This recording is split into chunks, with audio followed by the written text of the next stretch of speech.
I was at one show one time where there was I was competing in physique, and there was guys that I was competing against in physique who also competed in classic and bodybuilding. It's like, okay, well, what's the standard then for physique? If someone can compete in all three, I don't know. Sai is a very good example of that. Yeah. It's perfect you brought that up. We took him to a Kelowna show one year where the idea was he was already qualified for a classic pro qualifier. And he said, Ryan, I want to get my physique qualification as well. So when we go to the Vancouver Pro Qualifier, this is a few years back, we can go and do both in the crossover. I said, perfect, let's go do it. So we went down to Kelowna, we showed up, and we had recognized that day is that the bodybuilding class wasn't too full.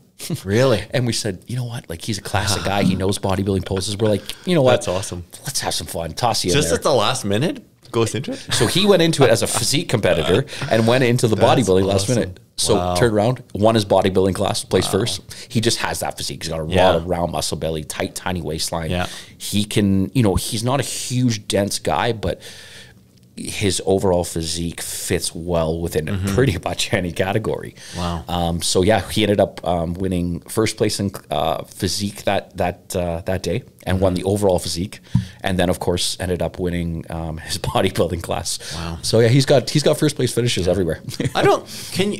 I could see that sort of happening with women, but I think it's harder with women because I think it's almost like the judging criteria is more clear with women. Like you have to have, like your legs have to be a certain, you know, bikinis, you know, you're not going to be striated, bodybuilding different. I would agree. Oh, yeah. I would absolutely agree. I think that there's that clear division now between, say, a bikini and a wellness athlete, you know, that big, thick bottom half. Yeah. You know, getting into the figure category, though, you know, that big taper, that tight, tiny waist. Right. You know, I think it's really evident. Some of the wellness competitors, you know, are kind of crossing over to that figure side of things. Yeah. But sometimes I even find that the legs in the wellness are a little thicker than what they're looking for at that figure level. Interesting. So, and again, it really comes down to the posing. Yeah. You know, if, for instance, like looking back between bodybuilding classic and, you know, and physique, a structure is key. Right. We can all agree that it comes down to a lot of structure. Then what have you built on that structure? Right. But I mean, you know, a classic guy with that tight, tiny little waist, big, broad shoulders, thick delts, you know, thick arms. Yeah. Can do just as well in classic as long as he's got his wheels, as you know, as he can in physique, right? And it's hard to determine saying are you physique or you're classic because they're so close. Yeah, and I guess it also there's some bearing on who else is at that show. Like if you're, you know, if you're going to look the most physique in the classic category, then you're not going to do great. Well, for instance, you know, I had an athlete a couple of years back there, a year back. Big, dense athlete. Yeah. And placed in, he did classic and physique. Well, he was told he was too big in both classes. Oh, wow. Really? He was. You know, however, if you were to take the size that he is and now stand him next to a pro, right, he doesn't have that situation where he stands out anymore. Right. Now, the day that he showed up for the classic class and physique, there was a lot of smaller frames, a lot of smaller, you know, competitors.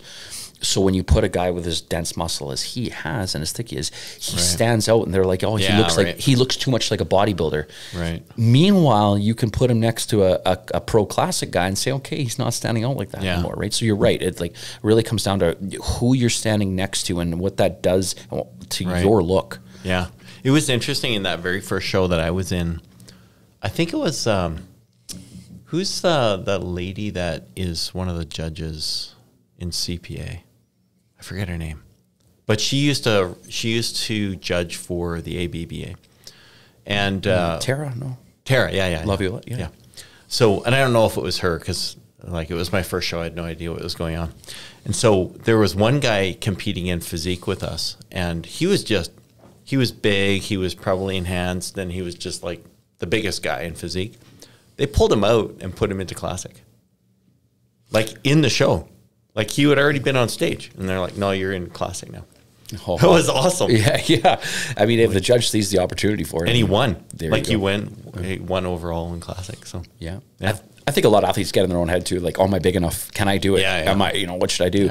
But again, a lot of this judging, it comes down to a lot of structure, and now what have you built on that structure, right? So it's not necessarily all about the weight anymore and being the biggest guy up there, right? Yeah. Which I'd like to see.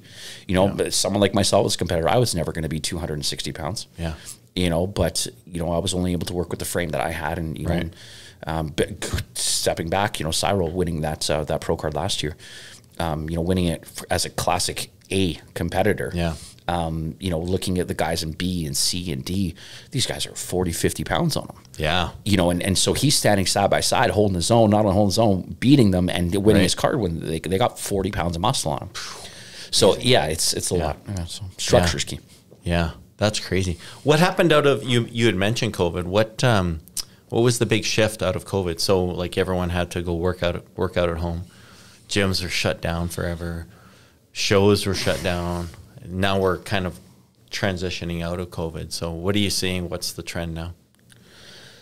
I think the comfort level is back. I think that took a lot to come back. I mean, you know, my business, of course, as any coach did, and anyone in this industry and owning a gym or whatever, we all took some massive losses. Yeah. As did everyone. You know, we were all in the same boat. You know, it was a lot of scrambling, like, you know, working with an individual, like the ones that wanted to stay on and, you know, be accountable. Yeah. Some had home gyms, some had their friend's gym that they were working out at, some had a pair of bands that they bought off of Amazon. Yeah. So, you know, it was a struggle to kind of keep them motivated, keep them going. You know, but at the same time, too, my own mental state is, you know, me keeping clear-headed, watching myself go from, you know, 100-plus athletes down to 20. Yeah. You know, less maybe at some points. Yeah. You know, and so I'm trying to motivate others, and my business is taking a crash, and there's literally no control I have over this because people are just dropping left and right. Yeah. And not that I mean drop it as far as like just say, hey, listen, like there's no point in me getting coached right now. I can't do anything with it. Yeah. Now, beyond that, I think what took a while is that because there were so many canceled shows as we dealt with going through the COVID situation, it really worried about people like going, oh, if I start, is this going to get canceled? Right. I think we needed to see a little bit of a transition time to bring back that confidence that shows were going ahead. Right. And now that we've seen that time, you know, last year, you know, really things, you know, took a turn and came back strong. Yeah. I'm seeing it come back even stronger now. It's bringing in even like more new athletes, more competitors that, you know, that stood back and took the time during COVID to kind of relax and do their own thing and, you know, deal with their own situations that they had going on. But now that everyone's kind of settled, all those ones are all coming back now, right? So, yeah, you're seeing a huge influx of, I'm sure we'll see it on these stages this year. Yeah.